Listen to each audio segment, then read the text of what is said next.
Hola, ¿qué tal amigos, compañeros, estrategos?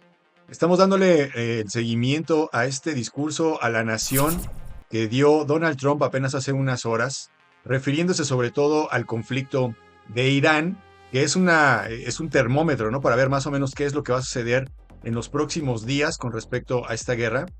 Aquí está en la línea de tiempo, ya actualizada en la semana 14, ya en abril.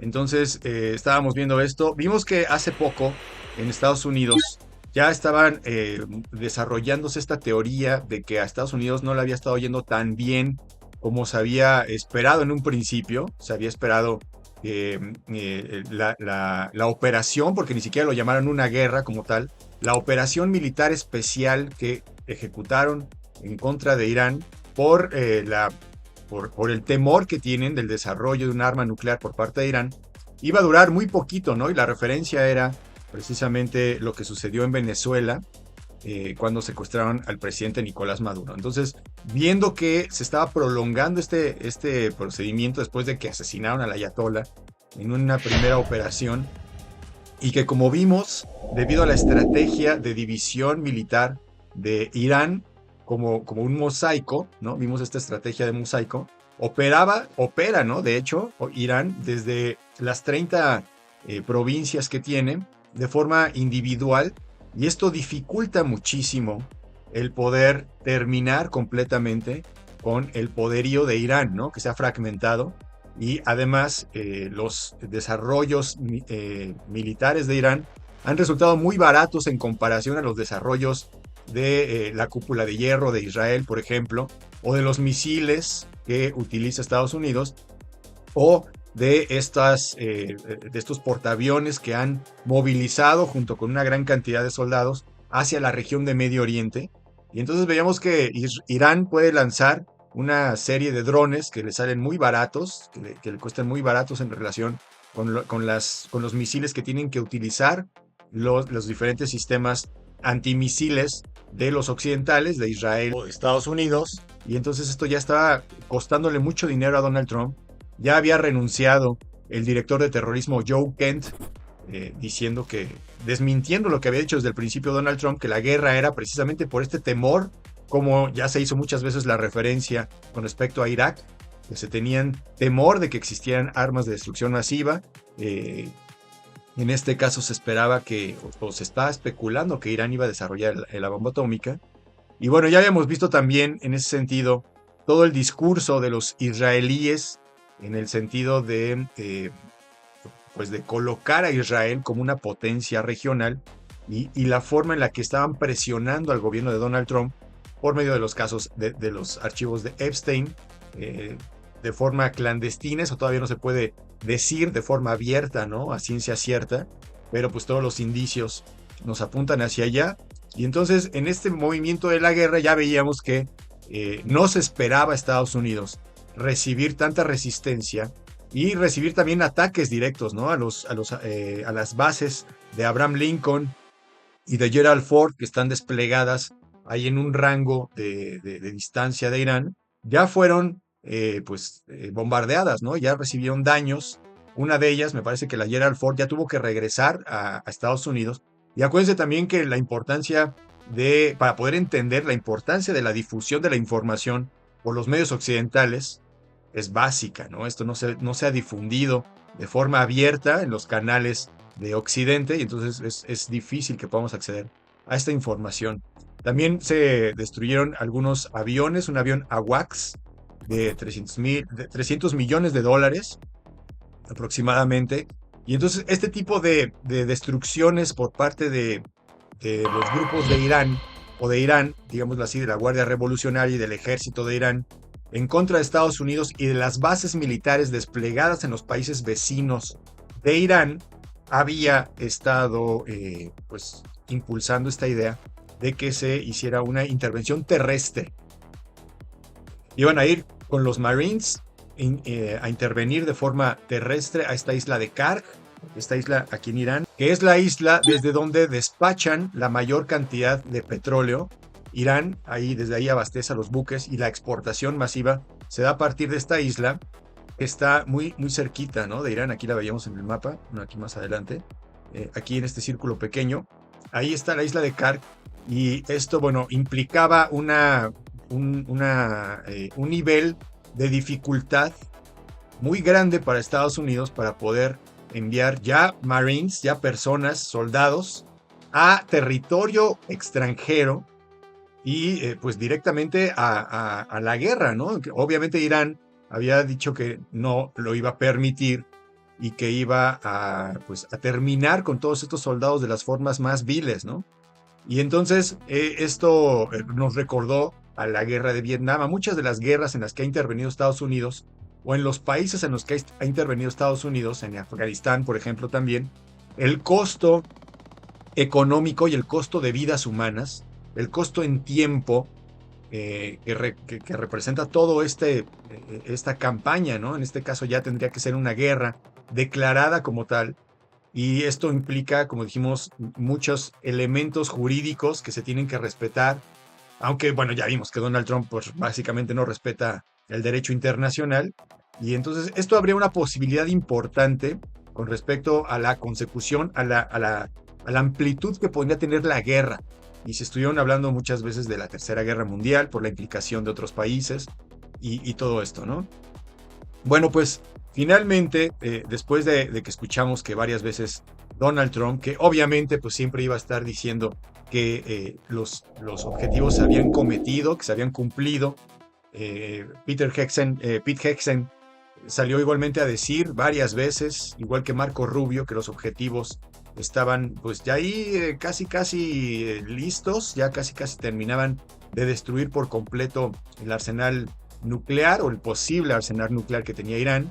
Se manejaron muchas versiones, se manejó que estaban buscando también un cambio de régimen que no les funcionó, como en Venezuela, ¿no? Buscaban decapitar al líder religioso, cosa que hicieron el día 1 de la guerra, y esperaban que de esa manera que pudieran tomar pues control de los intereses, alguna parte importante del gobierno que pudiera ayudar, ¿no?, a Estados Unidos a tener este control, como sabemos, del petróleo finalmente en Irán, y que le favoreciera también a Israel para pues consolidarse como una gran potencia regional, que es parte de lo que está buscando Benjamín Netanyahu en esta política expansionista, colonizadora, que ha desarrollado estos años, expandiéndose en Palestina, en Cisjordania, en Líbano, abiertamente en Líbano está en una campaña para controlar la periferia, la frontera, pues. Y entonces, bueno, en todo este marco vimos que el 1 de abril, mensaje a la nación de Donald Trump, en el que básicamente dijo que la guerra va a continuar un par de semanas, con su discurso triunfalista. No podía decir que perdió, evidentemente, tiene que decir que todo fue marchando, tiene que justificar la vida de los soldados estadounidenses que ya han fallecido a lo largo de este desarrollo, de este conflicto, que vivían o que estaban asentados en bases militares de Omán, de Qatar, de Arabia Saudí, y que recibieron ataques iraníes y que fallecieron. Entonces, bueno, ahí estaba la justificación de Donald Trump, cambiando el discurso, ¿no? Otra vez cambiando el discurso para, pues, que le beneficie finalmente a Estados Unidos a nivel estatal. A nivel estatal, no se les olvide también que Donald Trump está en este marco de expectativa de las elecciones que van a suceder en noviembre, y que se está jugando no únicamente su poder, ni el poder del partido que representa, el Partido Republicano, sino que tiene pisándole los talones el caso Epstein, que incluso lo puede meter a la cárcel, ¿no? Le pueden cometer un impeachment, y este impeachment implica que tenga que atender el caso, y esto puede resultar muy grave, ¿no? Ya dijimos que es difícil que realmente Donald Trump como tal pise la cárcel, pero que es una cuestión que pues está jugando prácticamente todo el sentido que tiene, el control que tiene Donald Trump, su política, etcétera, para estas elecciones, y que debido a eso también tenía que maniobrar esta situación de Irán muy delicada para que le fuera benéfica. Entonces, en este sentido, dijo que la guerra, pues ya prácticamente ya la ganaron, prácticamente ya están en las últimas 2 o 3 semanas para regresar a casa. Trató de calmar a la gente diciendo que el precio, ya obviamente el precio de la gasolina ya se reflejó en Estados Unidos, y ya incrementó el precio del galón de la gasolina, y esto también trató de amortiguarlo, diciendo que es una cuestión muy temporal y que va a bajar y que no hay ningún problema, ¿no? O sea, tratando de tranquilizar siempre este discurso a la gente. Dijo que, aquí están algunos puntos, ¿no? Dijo que Estados Unidos ya tiene la victoria, que la fuerza aérea de Irán está totalmente destruida, que destruyeron todos los buques marítimos, que los líderes están muertos. También utiliza un lenguaje que pues es un lenguaje muy, muy violento, ¿no? En el sentido de que pues es un dignatario, ¿no? Es un presidente del país, es un estadista, y maneja mucho un discurso en ese sentido muy descuidado. Eh, Habló acerca de, pues para reforzar la idea de que el ejército estadounidense pues es firme, ¿no? Es poderoso, etcétera.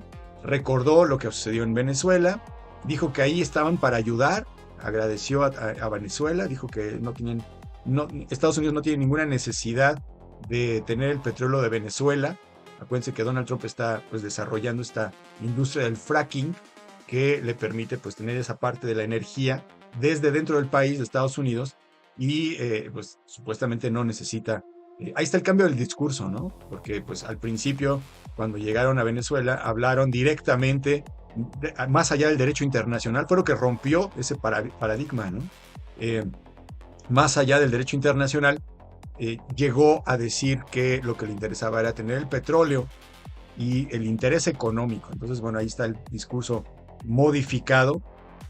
Dijo, estamos ahí para ayudar, somos muy buenos prácticamente, el ejército de Estados Unidos es el más importante. También dijo que había asesinado, que había matado a Soleimani, acuérdense, este general Qasem Soleimani, iraní, que era un general de la Guardia Revolucionaria de Irán, que era muy querido, muy reconocido por una gran parte de la población iraní, y que lo consideraron como un líder terrorista, y pues lo eliminaron directamente, y se jactó de eso, se jactó de que el régimen de Irán es un régimen violento, es un régimen terrorista, y que siempre estuvieron buscando llegar a un acuerdo con Irán para evitar que tuviera el acceso al desarrollo de la bomba atómica, y que nunca lo lograron, ¿no? Cosa que también ahí es una mentira. Directamente vimos las últimas negociaciones que se hicieron con respecto a esta negociación, ¿no? En la tercera ronda de negociaciones, en febrero, que se hizo en Ginebra, fue la última,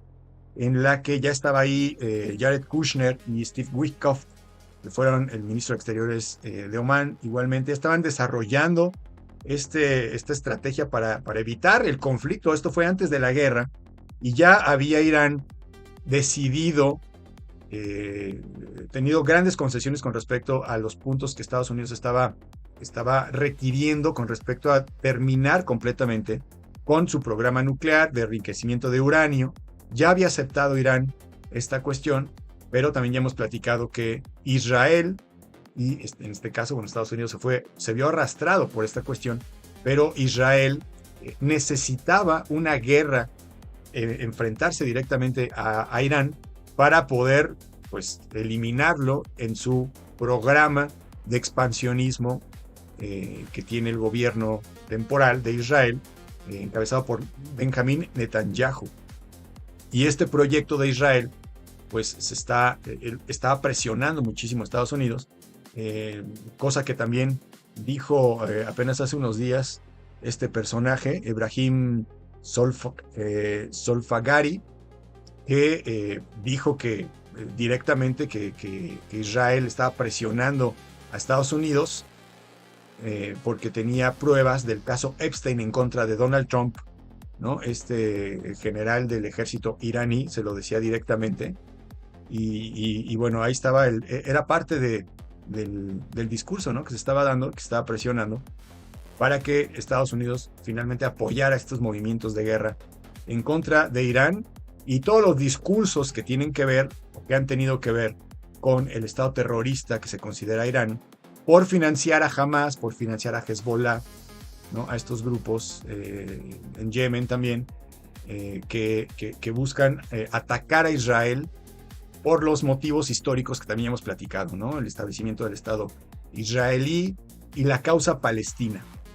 Y bueno, Donald Trump ya dijo que estos eran de lo peor, estas personas eran de lo peor, y que son la culpa, tenían los iraníes y el cierre del estrecho de Hormuz, tuvieron la culpa de la crisis de los energéticos, la crisis económica que está viviendo ahora Estados Unidos, y alentó a todos los demás, a los europeos, los alentó a que liberaran el estrecho de Hormuz de forma directa, casi como delegándoles esa cuestión, pero sí viendo que prontamente Estados Unidos parece ser que se va a retirar de Irán, que no va a suceder esta invasión a nivel militar, aunque pues ya como dijimos, ¿no? La última vez estuvieron negociando con Estados Unidos e Irán, estuvieron negociando directamente. Estados Unidos ya estaba planeando el bombardeo, ¿no? Directamente al Ayatollah Khomeini.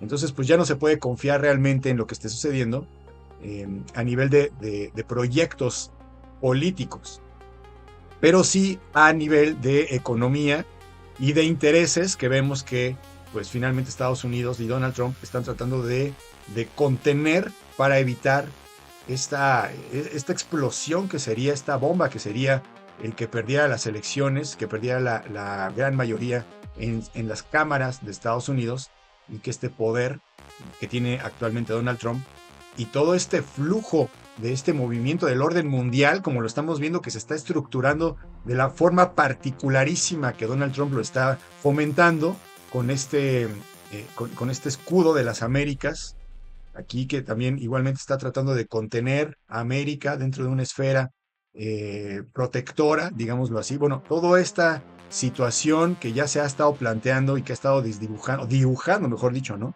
Lo que podemos esperar con respecto a la geopolítica en nuestra región, en América, en el mundo. Esto podría cambiar, ¿no? Podría cambiar de un momento a otro. Y bueno, hay muchas cosas que considerar. Vamos a seguir considerándolas. Nosotros nos veremos en el futuro.